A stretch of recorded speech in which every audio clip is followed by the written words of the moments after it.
Hey everyone, it's been a while since I've been here, and I'm really excited to have Chris Irvin back on the show, back on the podcast. He is the guy that was we had a few months back, and for those of you who are listening to this on a podcast platform, you won't know anything about this, so that's totally fine. But Chris is somebody I'm always excited to talk to. The couple times we've gotten to, he is an author, a podcaster, nutrition science researcher, and writer. Education manager for Perfect Keto, and he recently worked alongside some NFL recruits. I believe you were working on the nutritional needs. That's really exciting, but you're also a father-to-be. So tell us a little bit about whichever one of those you want to. Yeah. So first off, thanks for having me on today, Mike. Super excited to come on. I actually do want to give a quick shout out for you mentioned the NFL. The draft just happened last weekend, and I think we had everybody, I think all but one guy that we were working with was drafted. So, and that was including, we had one player who was injured at one point, and was kind of looking like maybe he wasn't going to get drafted and have to wait till next year. And he even got selected. So it was a really productive thing. And it was just awesome to see, like, I was at a wedding this weekend and I was just on my phone, just trying to get the updates to see when guys were going. And it was just a really cool thing to say. So, huge shout out to all those guys who made it. Yeah. And that's got to be a lifelong dream of yours. You have been, you've researched in your graduate degree, you researched ketosis and the ketogenic diet for performance for athletes. That's huge. Yeah. And, I have an athletic background too. Like I played baseball and basketball in college, and sport. I'm a huge sports guy. Like I still follow sports pretty closely. Admittedly, not a huge football guy, but I do watch a little bit. But it is really cool. And anytime you get a chance to observe that level, I mean, we're talking about the 0.1%, right? Like these are, there's only so many jobs in the NFL, and to have one of those jobs, you are just in the top percent. So to be able to see like guys of that caliber do just working in their day to day, like they're hardly human, right? Like these guys are just so different from you and I. And even coming from a guy who, was a decent athlete, like so much different from me. Yeah. So it is really rewarding to get to help somebody at that. It's like working with superheroes, Yeah. Which could also be a great job for you as a ketogenic coach and ketogenic researcher. If we do ever find some superheroes, that might be a great segue. Yeah, ketosis is as close as you can get to being a superhero, right? Praise that, man. Amen. And so that's what we're going to talk about today is the ketogenic and carnivore diets and lifestyle for the average Joe. So what are your thoughts for just the average, right off the bat, the average person that wants to do a ketogenic diet? Do you think that is just something that anybody can do? Yeah, I really do think it is. I mean, I guess it depends. Like nowadays, when you say the ketogenic diet, it means a lot of different things, and it's different from what it meant when I started.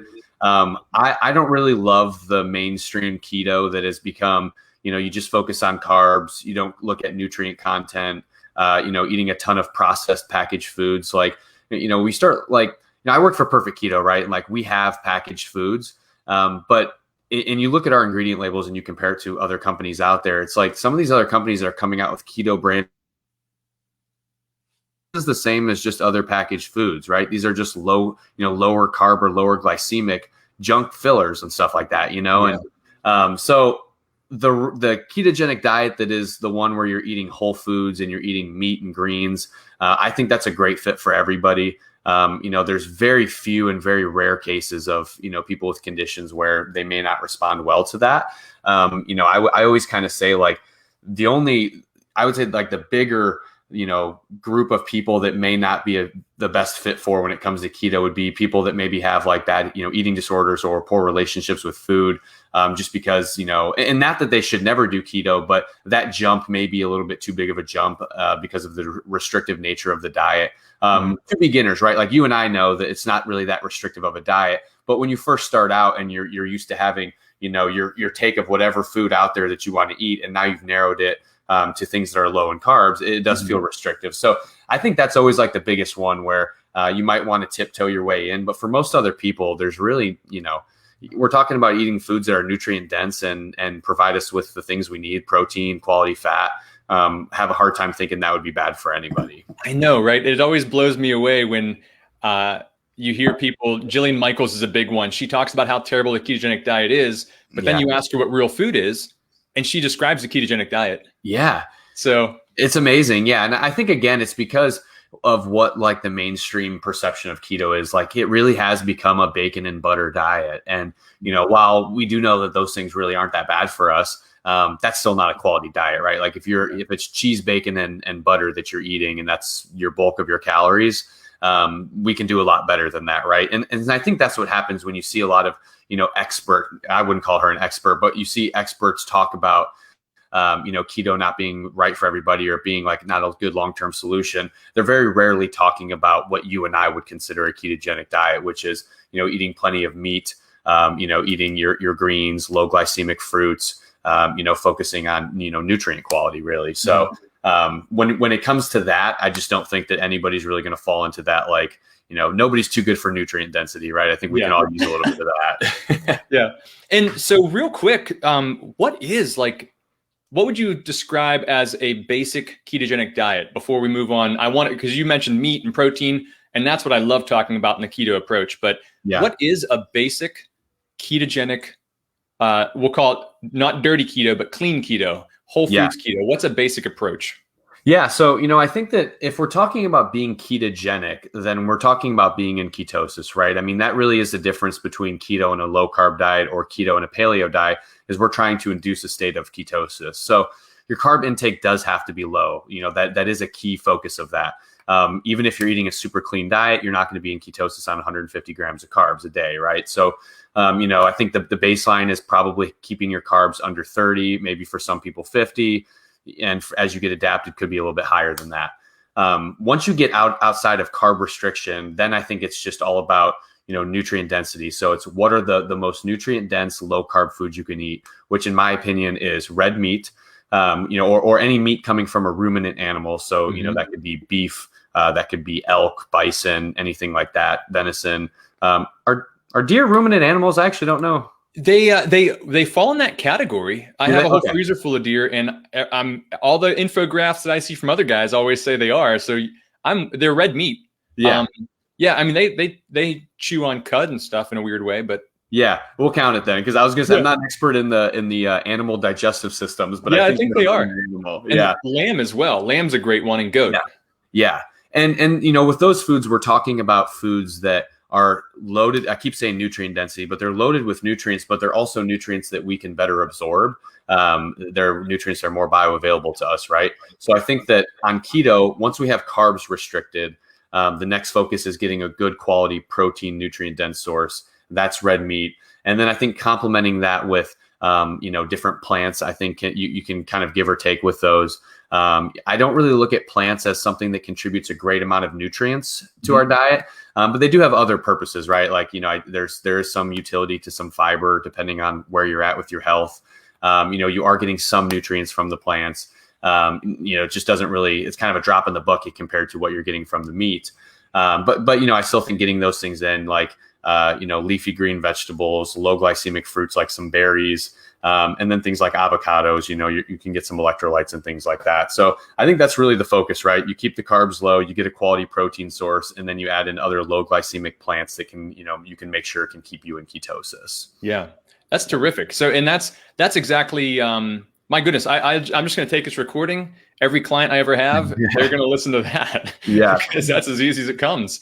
Yeah. I mean, it doesn't really have to be as complicated as what people are making it out to be today, right? Like, it's everybody thinks that keto is this super complex thing.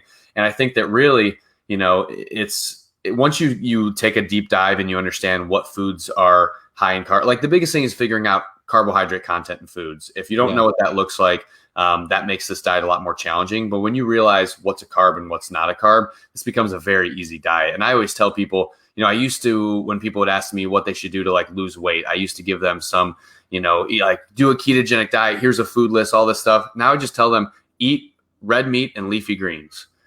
You can make, 90+% of your diet red meat and leafy greens. You'll lose weight, or, whatever benefit you came to me looking for, you'll probably achieve it through doing that. Yeah. Yeah. And my goodness. Yeah. If people didn't respond back with so many more questions. Right. Yeah. It's never that easy. Never off the hook. Yeah.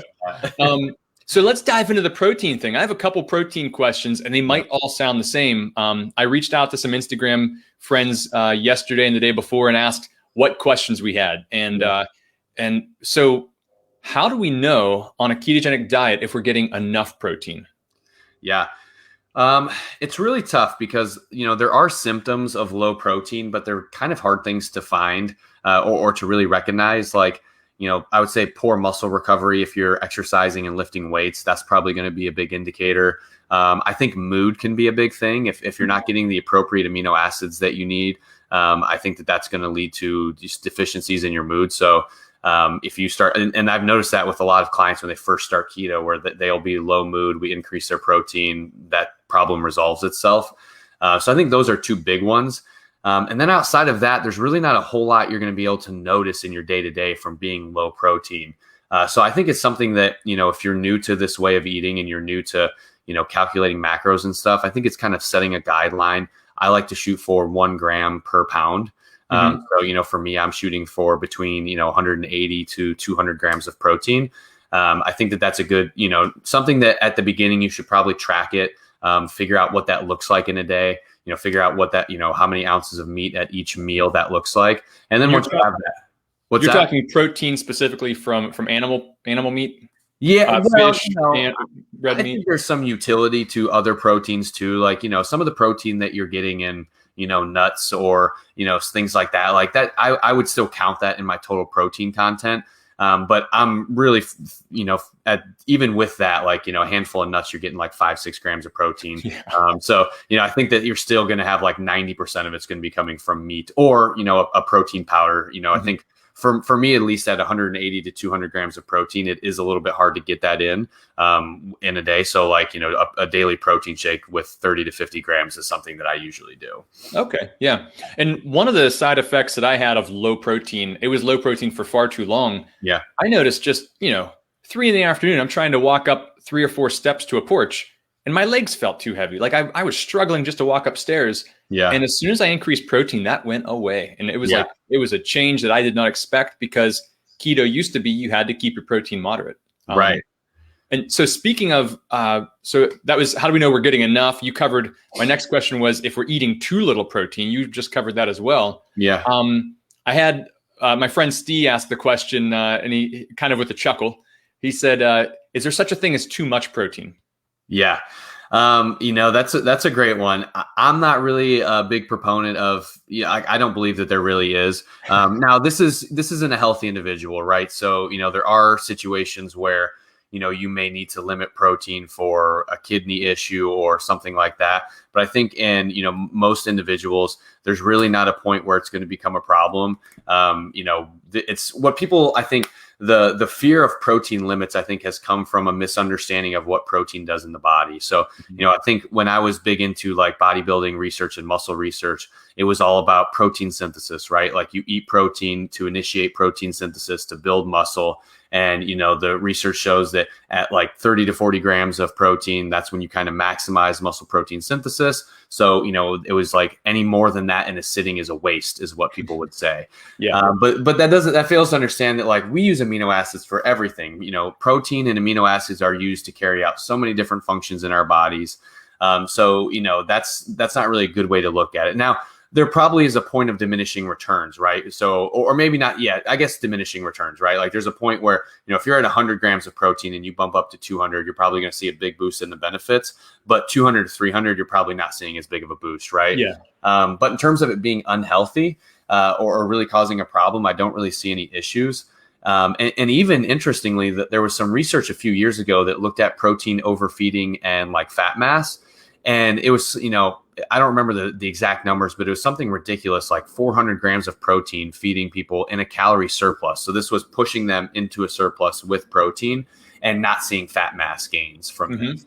So, I think that's another big thing to point out too, is that like in most people, 99% of people listening to this, their bigger concern should be not eating enough protein versus eating too much protein. Agreed. Yeah. And I think somebody in that study was like a 110-pound female athlete eating 400 grams a day. Yeah. And worst that happened was she got the meat sweats, I think. Right. Yeah. Maybe that's the biggest negative to too much protein. You might you get hot. So if you're always cold, eat more protein. My goodness. Yeah, you Northerners, you need to take that advice. Yeah. Something else, a client just threw the question in there, because this is a big problem with keto, in my opinion, with keto, that I had a problem with: tracking and counting and constantly being like, making sure everything's just perfect. So do you think that obviously in the beginning, I think it's very beneficial to track and have an understanding of what you're doing. And then maybe, every couple months, pull the scale out to make sure you're doing things right. But what is your idea on tracking starchy veggies versus leafy greens versus just carbs in general? What's your opinions on that? Yeah, that's a tough one. And I really go back on it a lot, right? Because and I think in a perfect world, like one of the projects I'm working on right now is building out a coaching program, right? And this is like developing the philosophy for this program is something that I'm really focusing on right now. And this is a big one, right? Is like, what do you do with a new client, or what do you do with somebody who's been keto for a while? Does everybody track? Does everybody do the same thing? And I think it probably is different for everybody. General rule of thumb for me is that if you're brand new to keto and you've never done it before, I think that your first 30 to 60 days, you should just get an approved keto list, learn what a meal should look like, and eat without tracking. Just because, it is tough to do both. And when you're tracking all the time, it takes the fun out of eating, and you're already going through this big change of, counting your carbs and doing all this stuff. So I think that's a better approach. And I think for 95% of people, just that approach alone will get them jump started on weight loss or whatever the goal is they're looking for.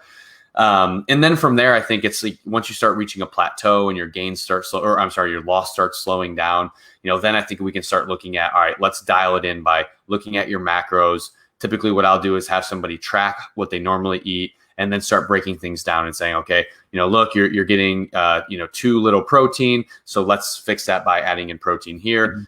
You're getting too much fat, not enough fat, whatever it is, and just making adjustments. And then ideally, I think in a perfect world, you get to a point where you learn what eating looks like for you, right? Like I don't track my food anymore unless I'm, even if I have a goal of like losing weight, I, to this point, kind of just know like what a normal day of eating looks like to me. So I know how to create a calorie deficit, right?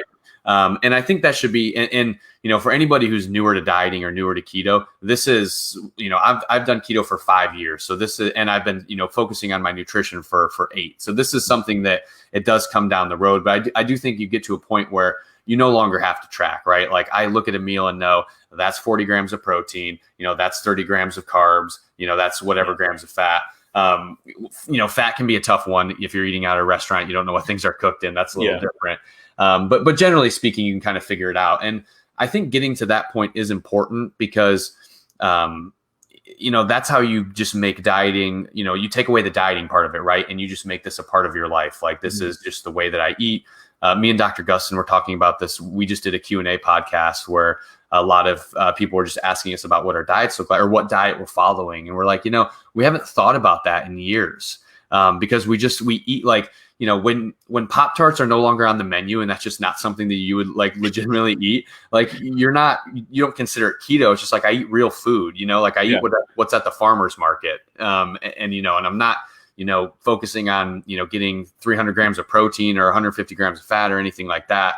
But to get to that point, it's a progression, right? And you definitely have to first learn how to follow, learn what keto is, learn what foods you can have and can't have, and then start to learn, here's what foods are made up of, right? Like this is how much protein and fat is in ground beef versus a steak versus chicken. And then once you kind of do that, I think you can get to the point where you can do this intuitive eating that we hear people talk about. That's very hard to explain, but I think it's a goal. Man, thank you for that approach. That is a terrific way to do that. Just starting out with just the list, and moving on from there. I love that. I love that a lot. I oftentimes take people. I just say, listen, just go paleo. I don't care what kind of carbs you're eating. Just go paleo whole food. That brings you down enough, and then from there we'll try to go keto. But already starting with keto only foods is terrific. That's really cool. Yeah. And that's something, with this coaching program that I'm working on, I think that'll be something like I'll be testing for things like that, right? Like I'll put people through cohorts of, here's people who we give macros to at the beginning. Here's people that we don't. Like we'll definitely test these hypotheses because it's something that, we'd like to find out. And we may find out too that it depends where you're coming from, right? Like if you answer these certain questions or you're coming from this certain background, maybe tracking is really good for you. Because at the same time, I do hear a lot of stories of people saying like, if I didn't track at the beginning, I just wouldn't be able to stop myself from eating or anything like that. So it really depends on the person. But I think that approach that I laid out there, I think for 90% of people will be a pretty effective and just something that will be easier to adhere to. Yeah, that's great. And so when people do start tracking, do you even recommend, like, I never recommend to even count green leafy vegetables as, I don't even count it towards the starchy or towards starches and carbs, because come on, you know, it's just passing through you mostly. So and that's really how I am too. Like, one of the biggest things just from helping people in the past and coaching people and answering questions is that if your biggest fear in your diet is whether or not you can have onions, or if you've had too many green peppers or things like that, like, you're in a good spot. And I think we could probably take a step back. Leafy greens, I don't worry about. I really don't even worry about most vegetables. I think that at the end of the day, like, most of the time we're getting a lot of fiber, really low sugar content. Even with the higher glycemic vegetables, we're not really getting, and this is vegetables, right? Like, everybody classifies, misclassifies potatoes and things like that as a vegetable. It's not a vegetable. I think that the actual just plants themselves, I think we're pretty good on. But I also think that should like, if that's what the bulk of your, like, when it comes to tracking carbs, if you're doing the 30 grams of net carbs and you're trying to squeeze in all these little treats and do all this other stuff, like, then that's when this tracking carbs is a lot bigger deal. But if you're just eating vegetables, right? Like, at every meal, I just have a vegetable of some kind, right? Then that's not really something that I think you need to track. And I think if you're doing it that way, you probably don't even have to track carbs, right? Like, if you overeat asparagus, it's not going to hinder your fat loss, right? That's not really going to be something that we're worried about. So, I think the approach that you're saying is probably good for most people. Yeah. Thank you for that clarification. That's perfect right there. So something that comes up, some pitfalls in keto. One of the biggest one is oftentimes eating too few calories. Yeah. And I know for some people that might equate to, well, for instance, for me, it's not from too few calories, but I've noticed different times that I'm very strict keto, my hair almost looks like it's starting to thin, and then it comes back. I don't know what goes on. And right now I'm kind of in that situation, and I'm not really super keto right now, but I'm always very low carb. And I've had other people explain the same thing. Do you know anything about what might cause, I know it's testosterone, things like that, with a keto approach? How could that be? I mean, with men, I've never heard that with women on a keto approach, but do you know what might cause that? Yeah, I think it can be a couple things. One is when you start putting fasting with keto, you definitely can have a calorie problem. That's something that I noticed a couple years back, where I was doing intermittent fasting 5 days a week, 16-hour fasts. And, I wasn't tracking because I thought I really had like a good grip on everything. And then I started noticing that I was just losing weight past, like, I'm not really in a spot where I'm trying to lose weight, right? Like, I feel like I'm pretty good where I'm at. So I was starting to drop weight and starting to get thinner. So I started tracking my calories and realized I was eating, like 1,400 calories a day. And I'm like, I'm 6'3", I weigh like 190 pounds. I play basketball 3 days a week. Like, there's not enough calories. So I think when you're in this big of a calorie deficit, especially at a lower body fat percentage, I think this is where it can become a little bit more of an issue, because your body is having to break a lot of things down to create energy. But you don't have that much to break down. So, I don't think this is as big of an issue for a man who is 50 pounds overweight, who's, pre-diabetic and trying to lose weight. I think that they have more, internal fuel storage and things that they can tap into. But for somebody who's a little bit leaner, there's a little bit less to give, and your body may be a little bit more reluctant to give it if you're not getting enough calories. So I do think that can be a big thing. But then, protein and fat, you mentioned the protein, right? Like, if you're under eating calories, that probably means you're under eating protein too. The amino acids in protein are super important for things like your hair, your skin. So, if you're not getting those proteins in, then you can have that problem.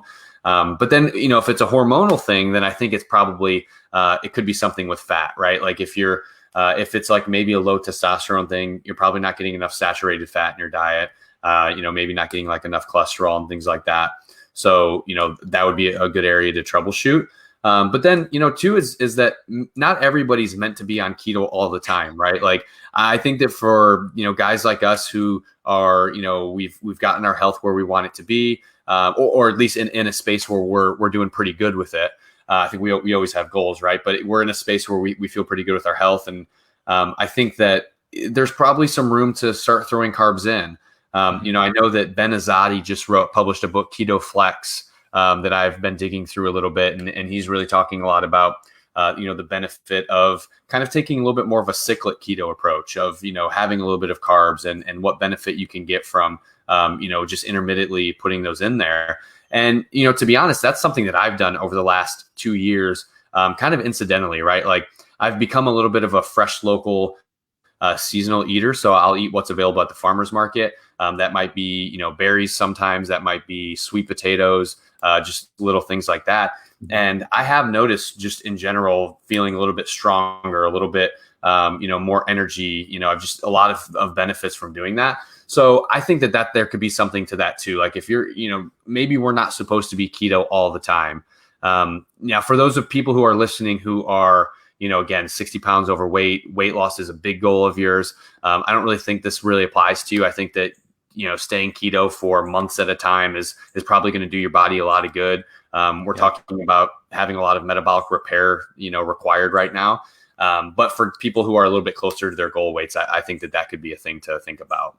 Yeah, I agree. That's good. That's a great way to put that. And the seasonal thing, I think, is so important. Mm-hmm. We would have spent, in our area, we're a high latitude. We would have been latitude, longitude. I never remember which is which, but it gets cold, and in the winter there's no such thing as vegetation. So we would have had nothing but animals for months on end. Yeah, and then you come back into to some warmer weather, and berries start to come out. Some green leafy stuff starts to come out. Mushrooms start to pop their heads back out. Those kind of things come, and then come fall, when we need to fatten back up for the cold weather, the big fruits come out, the apples and pears and other things we have in our area, peaches, to help us put a little bit of fat and weight on. So I think the seasonal thing is so great. And I do love ketosis, and my brain lights up when I'm on ketosis. And before we move on to kind of close things out, I had a question from a friend about keto and thyroid and hyperthyroidism, because some people think it's the greatest to treat this. Some people think it's the worst and causes it. So for hyper or for hypo? He asked hypothyroidism, I believe. Hypo. Okay, you're right. So this is a really good one. And, I think that to be frank, I think I probably need to do a little bit more research in this area. The last time that I really looked into this in depth, keto can cause your thyroid hormones to go down. That can be something that happens from keto. But one of the interesting things is that when you look at the mechanisms of thyroid hormones and you look at the mechanisms of ketones actually do a lot of the things that thyroid hormones do for your body. So, the way that I've thought about it potentially, and I don't think we have a great answer for this, but is that similar to how when we are following a keto diet, like, insulin is a hormone and we have a baseline, like assessment of where our insulin level should be. But we know that when you're doing keto for an extended period of time, that becomes much lower because you become less dependent on that hormone. That hormone becomes more efficient at doing its job. Our body responds to it a little bit better.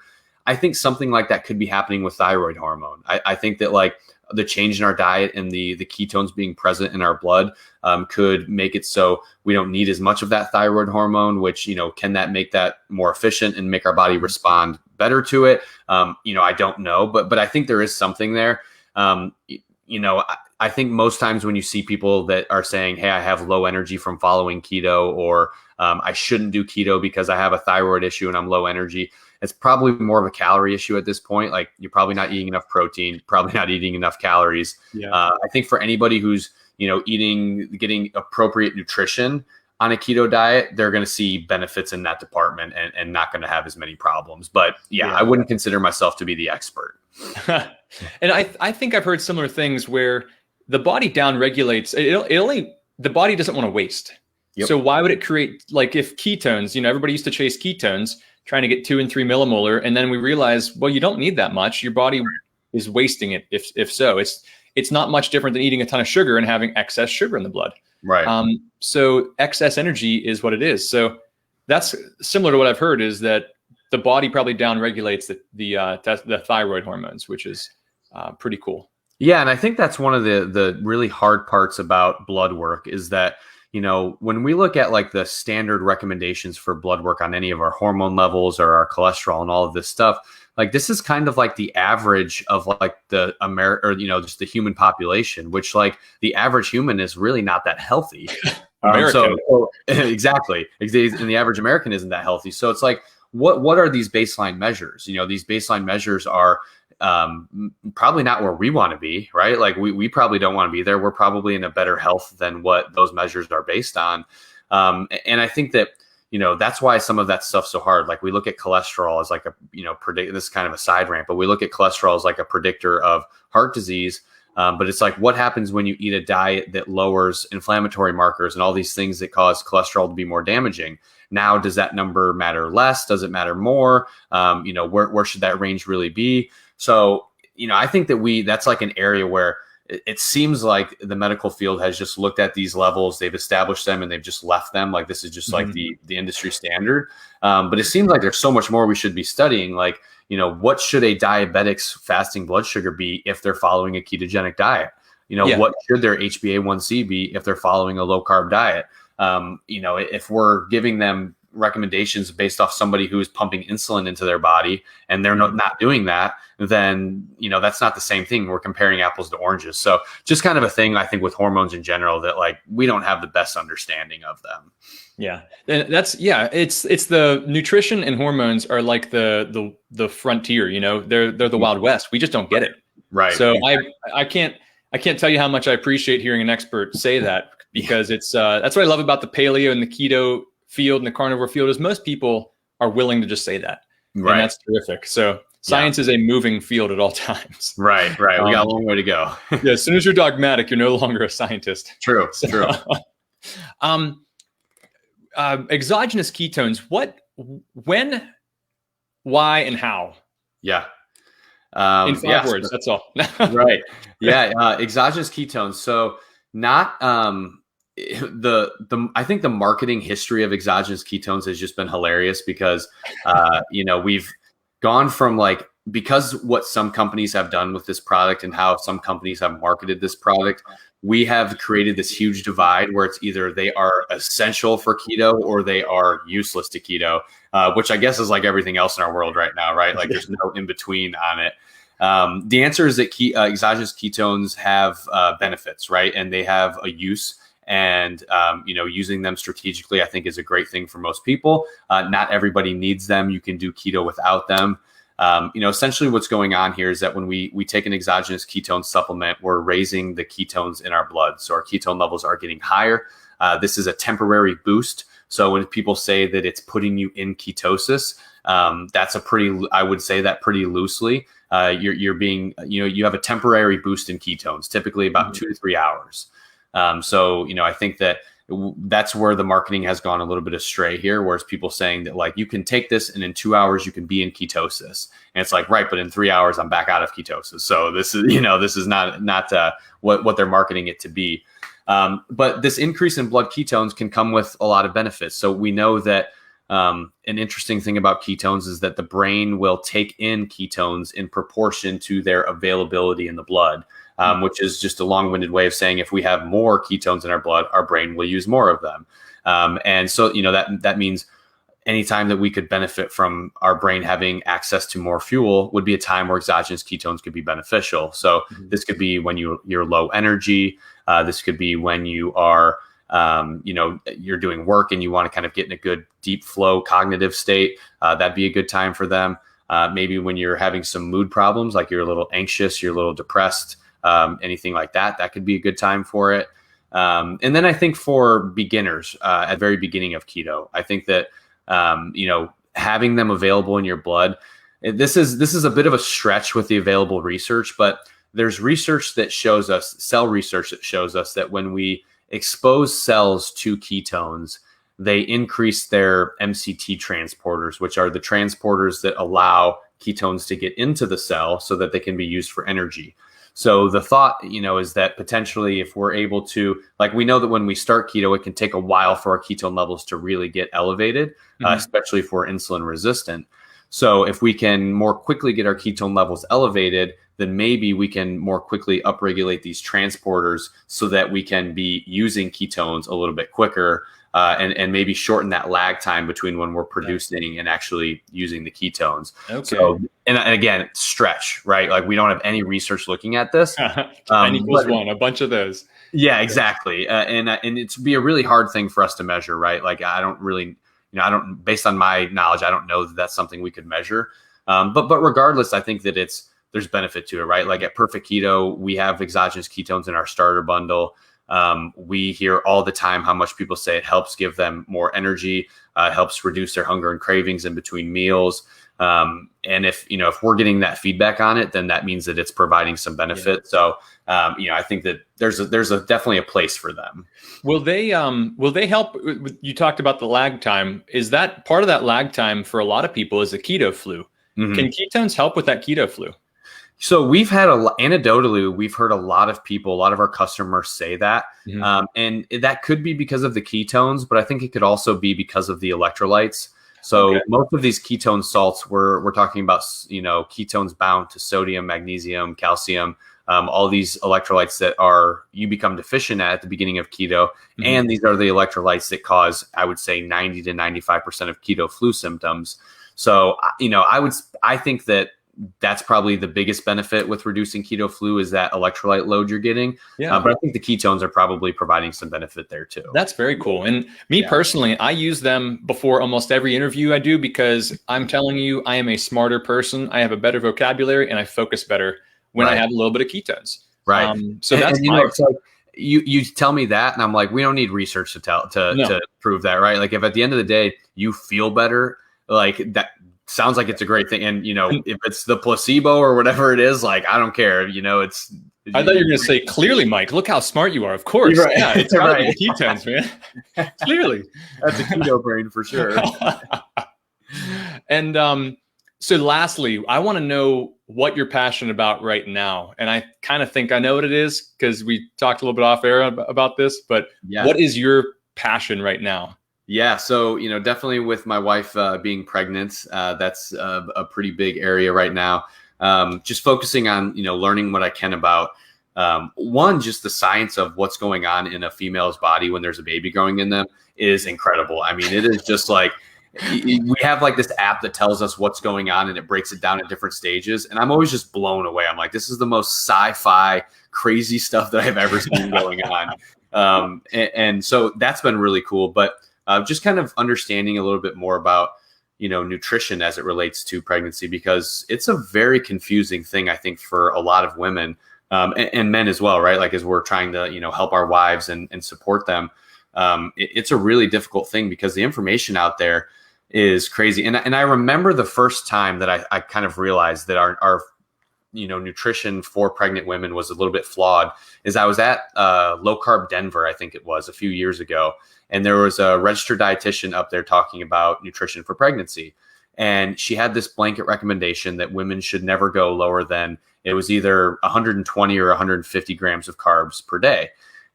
So, I was like, all right, well, I would like to know why, why is that? And the reason why was because she thought that grains and rice and fruits and all these carbs offered a lot of nutrition and they were very nutrient dense. So if a woman was going lower than 150 grams, she would risk having nutrient deficiencies. So, that kind of light went off in my head and said, okay, so this baseline recommendation is based on flawed thinking, right? It's based on thinking that whole grains are a great source of nutrition, right? and that's just not true. So now that doesn't, so the biggest thing, a guy in my shoe, right? Like if you, to the man with a hammer, everything's a nail. Like I'm a keto guy. So is keto the answer here? And so, when this first happened, and me and my wife, we eat very low carb. I do keto probably more than she does. She's kind of in and out of it. We really just eat fresh foods. But when the time came, we found out we were pregnant. It was like, let's dive in and start doing some research. And I think I have the book here. So I actually reached out to Dr. Jamie Seaman. She's on Instagram. I think her handle's like Dr. Fit and Fabulous or something like that. Okay. She's an OBGYN that's, very educated in the nutrition space. So I hit her up immediately and was just like, hey, do you have any recommended readings? And she recommended this book to me, which Real Food Pregnancy by Lily Nichols. Mm-hmm. And so I picked this book up and started reading through it. And this book doesn't recommend keto. But what it does is it recommends whole real foods, right? And as I was going through it, that's kind of when the light went off in my head that it's not about carbs and it's not about, whether or not you're keto or not. I think what it's really about is it's about getting enough nutrients and calories in. Like a woman's body is going through so much, and they're literally growing a human inside of them. That requires a huge energy load.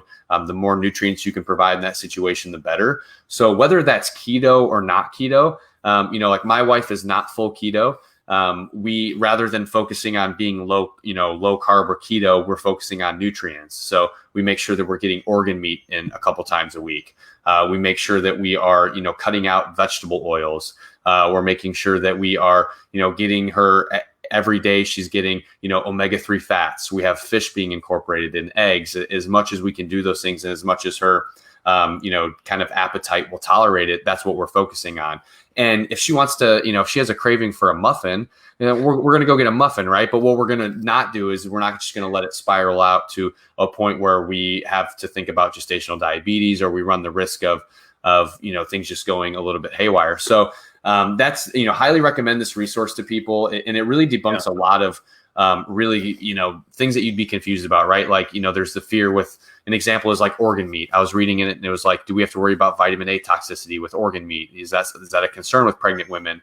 Which is a concern you'll typically see if you kind of like Google that. Mm-hmm. And, she kind of breaks down how when you're getting the research that shows that is actually looking at synthetic vitamin A versus whole food vitamin A, that when it's coupled with vitamin D and these other nutrients, we don't have to worry about toxicity. So that's just kind of, a little example there, but it really provides a lot of context behind some of those, commonly asked questions that you have in pregnancy. So I've just been fascinated with it and I've just been digging in. It's one of those things where like, I always knew that this would be something, I think after this, it'll be kids nutrition, right? Like I'll be, once I have the baby, I'll be getting into studying what a kid needs to grow and everything. But, I think that like the biggest take home for me was the nutrition, or like the nutrient calorie thing, right? Like, it's not about like, you can be on, whatever diet you want, but you want to make sure that you're cutting out damaging nutrients, adding in quality nutrients, and getting enough energy to feed the baby. Yeah. That's terrific. That's like the whole Marty Kendall approach. Like make every calorie so full of nutrients that it doesn't matter how many calories you actually have. Right. There's so many nutrients, but as a, building a human, you do need calories too. So and that's what I think was a big thing too, is it's like, I'm not like, if we were with my wife, for instance, like you have to be practical with everybody, right? Like I have a smaller wife, like she's a little girl. If she were to go full keto, she would not be eating enough. Like she kind of has like a little bit of like a bird type appetite, right? Like she likes to like eat little amounts at a time. If she was eating a salad with a little bit of meat on it, like she would not be getting what she needs. So for her, like if she's getting in like things like her eggs and quality meat every single day, if she also wants to have like ice cream and stuff like that, like I'm not worried about that, because I think that that's something that she needs. Now, one thing that we're going to have, we actually have tomorrow our 20-week appointment, and I think we'll be having this conversation about the oral glucose tolerance test, which I think is, I'm curious to do more research into this myself. But for those who don't know, oral glucose tolerance test is what this is what they do to anybody to assess their carb tolerance, essentially. We do this in research. We do this with diabetics, and we also do this with pregnant women to test for gestational diabetes. And what they do is, what an oral glucose tolerance test is they give you sugar water, and it's something like 60 to 100 grams of sugar. And then they measure your response to that after, for 2 to 3 hours to see how long it takes it to come back to baseline. And then they use that to determine if you're at a risk for gestational diabetes. Thinking more about this, I was kind of just thinking about how silly this is, because, in the event that somebody has gestational diabetes, you just gave them 100 grams of sugar in a drink. You further contributed to the problem. So that's not great. And if somebody doesn't have gestational diabetes, then they probably haven't been having a lot of sugar. So their response to this oral glucose tolerance test is probably going to be a little bit crazy because it's not something their body's really had. So I think that what we're probably going to do is, instead of doing that, and this is going to require some more research for me, but is going to be to just get a continuous blood glucose monitor where for 2 weeks, once we start getting, I think it's maybe in the third trimester when you start looking at this, and just tracking things like, what is your fasted blood sugar every morning? If that's crazy high, then, that's a sign of gestational diabetes. And what's your response to the foods that you're normally eating? Like if you're not drinking Gatorade, then what do we care what your response is to 60 to 100 grams of sugar, right? But if you're somebody who's eating blueberries, like let's see what your sugar response is to the blueberries, because that's important, right? Yeah. So I think that's going to be the approach we're taking. I'll be curious to see what the doctors think of that. Not to say anything bad about the doctors that we've had so far, but the first meeting that we had, the doctor was talking about nutrition, and I kind of sat back like, oh boy, here we go, and they said, so they were going through foods to avoid, and it was like, make sure you avoid trans fats and saturated fat was what they said second. And I just laughed because I was like, I just kind of kept it to myself, but I was like, would we say that breast milk is important to a baby, right? Like it's the most breast milk was like 60% of the fat that's in breast milk, which is predominantly what breast milk is made up of, is saturated fat. Not only is it just something that a baby would be exposed to, it's like the most important thing for them to have. And we just recommend it against the mother eating it, So like there's been little things like that where I just kind of laugh. But I'll be excited to see what their take is on this glucose tolerance test. Cause I'm sure they haven't had many people like me come in and ask the questions that I'll be asking. Yeah. And you probably know this trick, but for different glucose tolerance tests, if you're very ketogenic, you almost have to carb load very mildly, but like have some potatoes or something the couple of days prior, and that should give you a better response. Is that correct? Yeah, I think so. Because I mean, if your blood, even like the day of, like if your blood sugar is at like 70, I mean, what's it going to do when you have 80 to 100 grams of sugar, right? Yeah. Or even if you have it in the morning, I mean, another flaw with those tests is they usually do them in the morning, which our glucose isn't really stable in the morning anyway. But yeah, I think that like that test probably makes more sense for somebody who's following the standard American diet, but for somebody who's not, I really don't think that it's going to be a great indicator of anything. So like I said, I have a lot more research to do on that. I'm kind of, I'm taking it step by step, figuring out what I need to know now and getting into the stuff for later. But I'll definitely give you an update on what I find out there. Yeah, I'm excited to hear all the. When you feel comfortable, I want to have you back on to talk all things pregnancy, because we have a lot of friends right now either just had babies or are looking into it, and we're really excited to dive into everything from natural childbirth, at home birth, all these different things. We want to learn it all, and it's just so fun and exciting to me. I think because we did this for millions of years. And then out of nowhere, we're just like, you can only have a baby in a hospital with tons of medication. Yeah. And that, that's a part that I haven't really gotten into yet. And that'll kind of be as we get closer to the, the actual birth and everything. But I think that there are a lot of great resources out there. And on the nutrition side of it, like this book, I can't recommend it enough. Yeah. I don't even know this girl, so this isn't like a plug for a friend or anything. I know her now that she's written it because I've reached out to just like connect with her and ask her more questions and stuff. But like it really is just an incredible resource. So, and it's an easy read too, like the way that it's laid out. So I think that anybody who's like, I want to know about, and it's not just the nutrition side. Like they do talk about, some of like the post-pregnancy stuff. There's exercise information, sleep information. So nice. It really is like a whole health book for pregnancy. Yeah, that's terrific. Well, I want to wrap this up. I know you got stuff to do today. It's Cinco de Mayo. So clearly I'm going to make I'm going to make some low carb tequila cocktails. Yeah, I was gonna say, you making some tequila mead or what? I might. I was thinking about that too. I'm just squeeze some lime in there, right? There you go. But Chris, what are the best places for people to follow you? Yeah, so I think that the favorite is probably Instagram at the Ketologist. That's where I put up a lot of my infographics and stuff like that. I also have a website that's going through a revamp right now. So if you go to it now, it's not very pretty. Hopefully it'll be pretty in a few weeks. But that's theketologist.com. And then I also have a newsletter that's called Thinking Health.